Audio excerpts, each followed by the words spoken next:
그냥 우리가 일상적으로 우울증이라는 말 되게 많이 하잖아요. 예. 친구가 뭐 이렇게 뭐 여기 좀 안 좋고 요즘에 좀 뭐 잠을 못 자고 좀 짜증이 나고 그러면 너 우울증 아니니 혹시? 뭐 이런 얘기 되게 흔하게 우리가 하죠. 여러분들한테 그냥 한번 여쭤볼게요. 요즘에 나 되게 좀 우울하다 이런 기분이 좀 있다. 그렇게 느끼는 분 많이 있으시죠? 이게 도대체 우울증이라는 게 뭔가 어떻게 어느 정도야지 우울증이라고 할 수 있나, 객관적으로 우울증이라고 할 수 있는 것에 기준이 있나, 이런 것들 생각해 볼 필요가 있겠어요. 그래서 제가 한번 여러분들한테 나는 어느 정도인가 한번 체크해 보시라고 보여드릴게요. 우울증에 대한 진단 기준이에요. 이 중에 한 난 몇 개쯤 해당되나 한번 좀 체크해 보세요.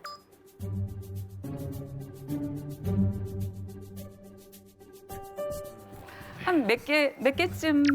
네 개. 6개. 6개. 저도 4개요. 네 개. 예. 네 개, 6개. 네.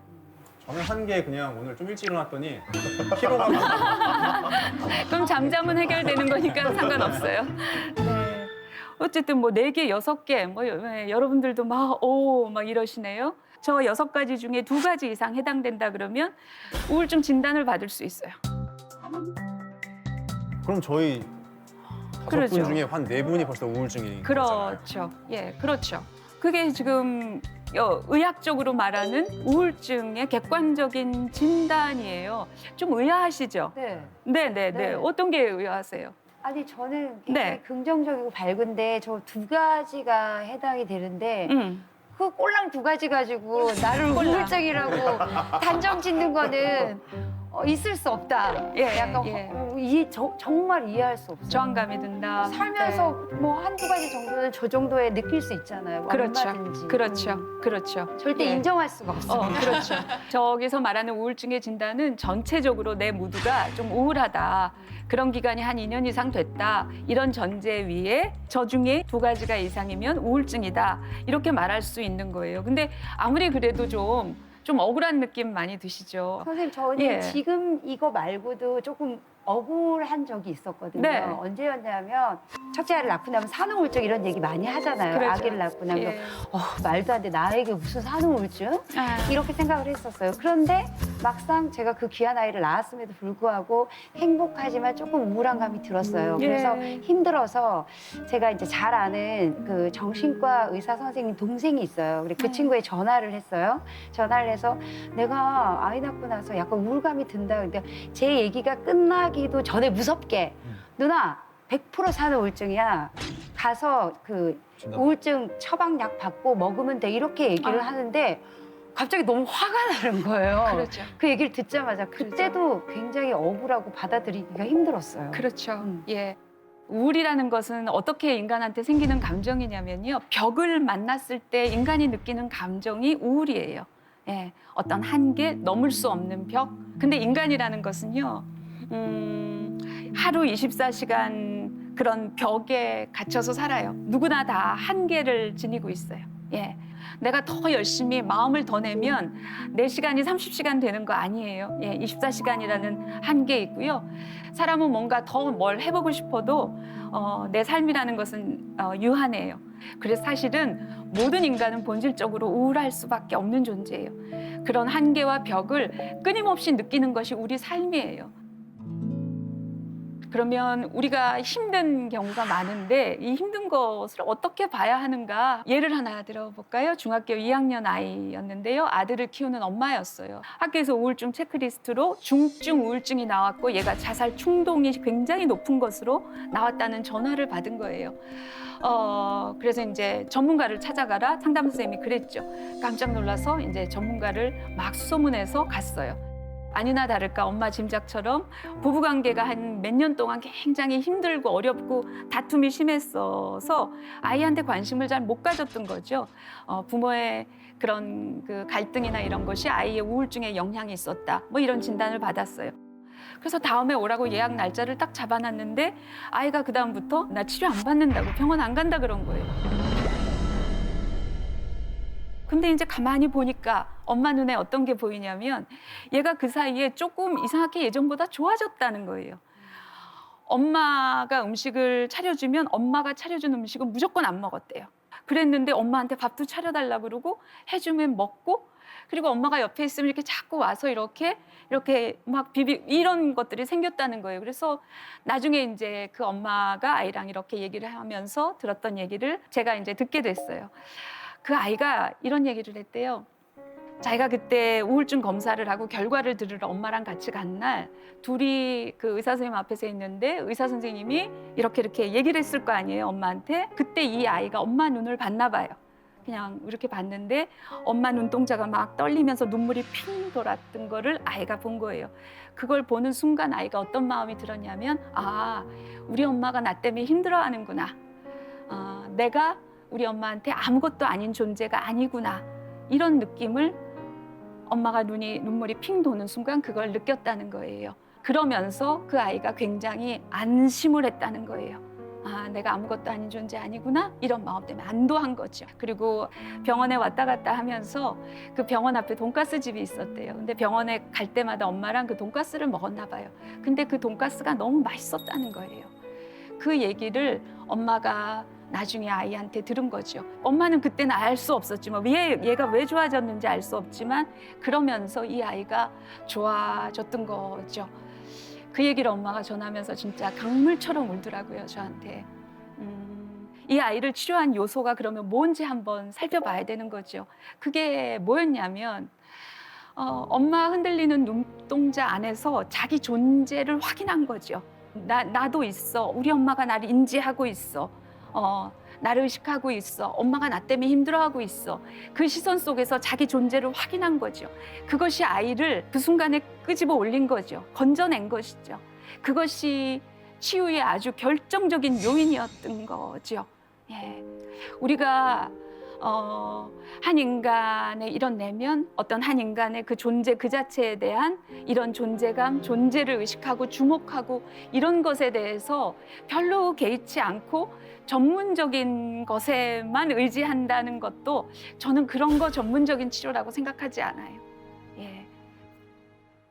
저 같은 경우도 어릴 때 어머니가 막 칭찬을 막 해주는 스타일이 아니었거든요. 네. 그래서 그런 칭찬이나 무슨 막 애정 표현 이런 거에 되게 좀 목말랐던 것 같아요. 그런데 한 번씩 그렇게 칭찬을 받는 날은 그냥 한 뭐 거의 일주일 정도가 기분이 좋았었던 것 같아요. 저 같은 경우는 이제 나쁜 일이 한꺼번에 온다라는 경험을 해봤어요. 근데 술이 이제 고주망태가 돼서 집에 들어가갖고 막 힘들어하고 있는데 어머니가 이렇게 늦은 시간에 딱 아이고야.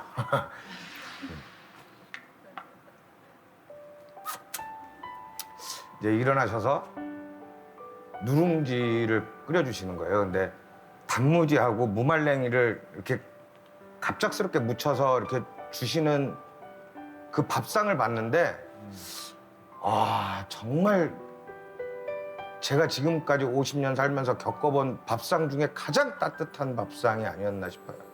그러면서 위로를 많이 받았고, 예. 네, 그리고 또 하나는 이제 저희 아내가 가끔 아무 말도 안 하고 묻지도 따지지도 않고 힘들어 보이면 이렇게 등을 만져줄 때가 있거든요. 아, 전 세상에서 누가 등 만져주는 게 제일 좋아요.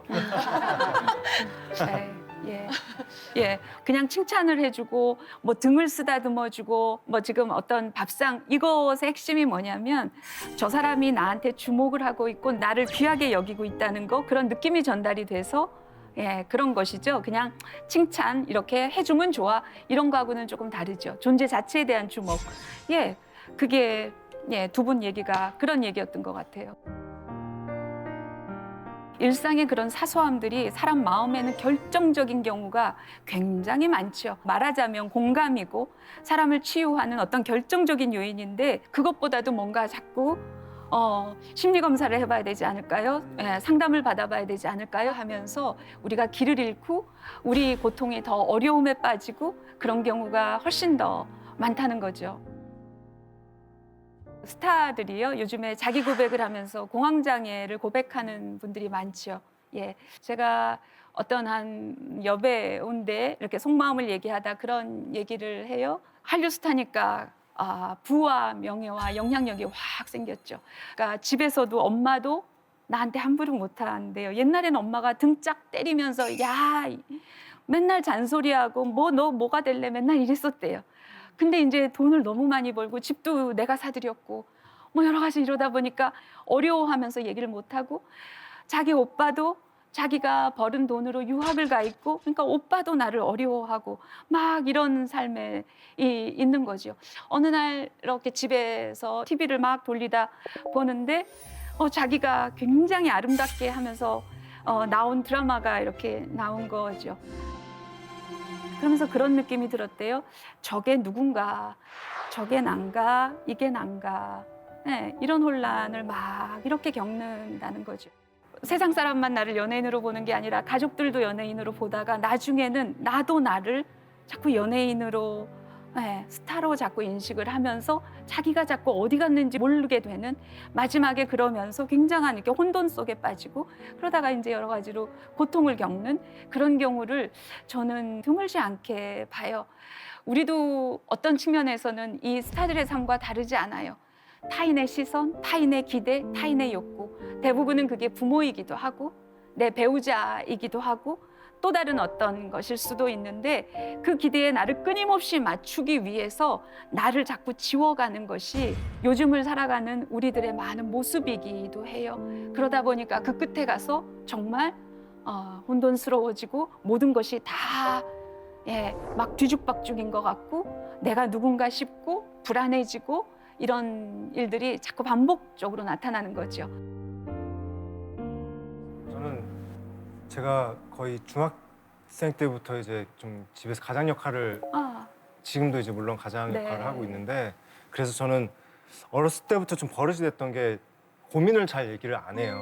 특히 가족들한테 왜냐면 제가 힘든 거를 가족들한테 얘기하면은 더 걱정을 할까 봐 저는 이제 고민을 얘기를 안 하다 보니까 이제 오늘 딱 이렇게 고민을 얘기해야 되는 그래서 이렇게 막 제가 그래서 계시군요. 예. 사실 저도 되게 안에 지금 이렇게 쌓여 있는 게 많은데 당연히. 막 얘기를 하고 싶은데 이게 얘기를 해야 되나 막 이렇게 왜냐면 또 이렇게 얘기하면 또 이제 엄마가 또 이거 볼 거고 근데 저는 사실 G.O.D가 이제 데뷔해서 엄청 많은 사랑을 받고 네. 또 정말 수많은 상을 받고 예. 또 정말 큰 공연장에서 예. 공연도 해보고 그러다가 이제 저희가 잠깐 이제 우리 각자 활동을 하자라고 네. 이제 결정을 하고 나서부터 이제 다른 멤버들은 뭐 태우나 호영이 같은 경우는 바로 이제 자기가 하고 싶었던 음악을 이제 하고 막 네.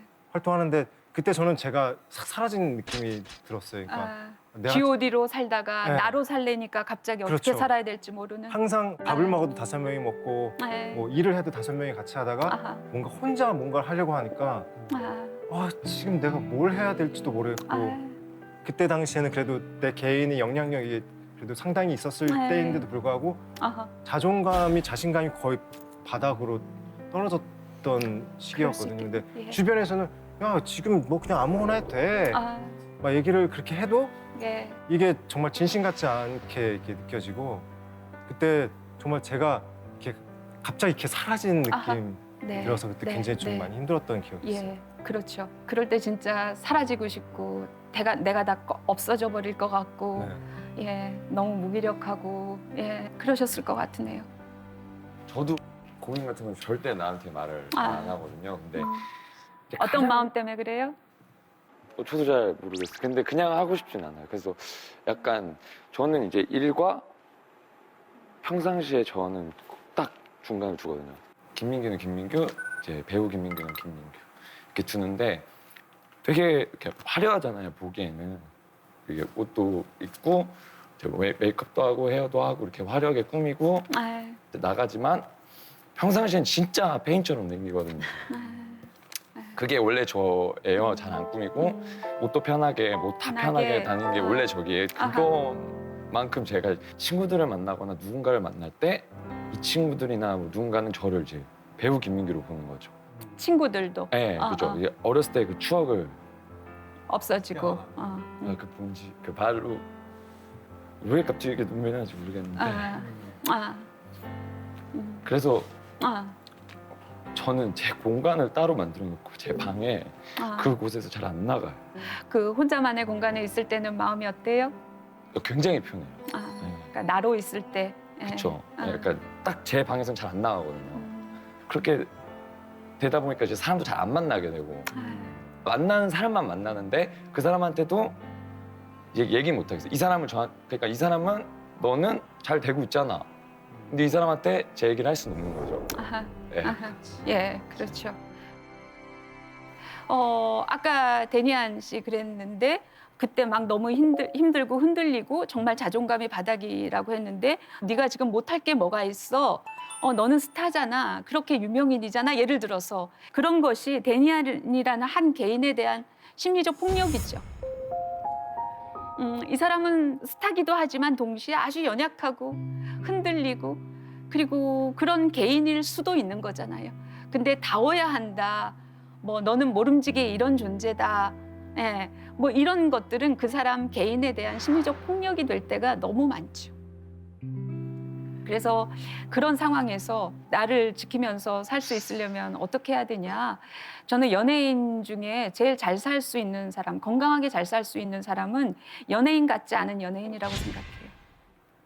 그러니까 다르게 말하면 스타 김민규, 뭐 배우 김민규이기도 하지만 20대 한 남자 김민규이기도 하고 어떤 뭐 그냥 누구의 친구 김민규일 수도 있고 그러니까 내가 배우 스타 김민규라는 것에 너무 압도되지 않고 내가 배우이지만 또 다른 어떤 여러 김민규라는 것을 내가 의식할 수 있으면 그렇게 살아낼 수 있으면 연예인 같지 않은 연예인의 역할 기능으로 살아낼 수 있는 근기 남들은 그냥 뭐 친구로 살고 딸내미로 살고 그냥 학생으로 살고 이렇게 살잖아요.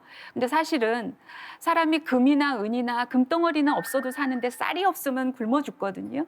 근데 어떻게 보면 연예인이라는 직업은 금덩어리는 있는데 쌀이 없는 상황, 일상이 없는 매우 특별하고 매우 값지고 남들이 다 부러워한 무엇은 있는데 실상은 일상을 유지할 쌀이나 물이나 이런 것이 없는 상황 이런 것 안에서 자기를 유지하고 살아가는 게 매우 어렵죠. 그래서 오히려 남보다 굉장히 성공한 그런 스타들이 그렇게 더 많이 공황장애에 시달리거나 하는 이유들이 그래서 그런 것이죠.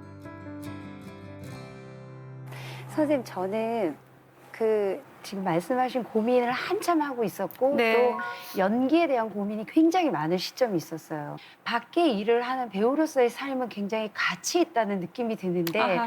가정에 돌아와서 이런 육아나 뭐 일상적인 것들이 너무 가치가 없다는 생각이 들면서 굉장히 혼돈이 오고 괴롭기 시작한 시점이 있었어요. 예전에는 저희 남편이 같이 운전을 하고 가다가 저는 운전을 못하고 남편이 운전하니까 야 거기 가서 만두 좀 사와 이러면 내가? 좀 나더러 만두 사오라 그러는 거야. 아하. 오빠가 아니 왜 나더러 그러니까 저는 제 마음속에 나는 얼굴이 알려지고 지금 아무 무방비 상태고 막 슬리퍼 신고 있는데 나더러 뭘 저를 사오라고 할까 이런 마음이 들고 남편이 조금 서운했어요. 만두를 사면 안 되는 사람으로 자기를 책정해. 근데 왜냐하면 나는 지금 저 안 꾸며져 있는데 예, 모든 인간은 멀티플레이어야 하고요. 왜냐하면 만나는 관계마다 예, 딸이기도 하고 엄마기도 하고 뭐 동네 아줌마기도 하고 한 사람이 여러 역할을 하잖아요. 사람은 관계마다 계속 달라지잖아요. 그 모든 것이 나고 그게 내 일상이고 그것이 내 삶의 뿌리고 그것이 튼실할 때 연기도 명령기가 나올 것이고 네. 예, 직업적으로도 훨씬 더 안정적인 직업적 삶을 살 수 있고 어떤 직업이어도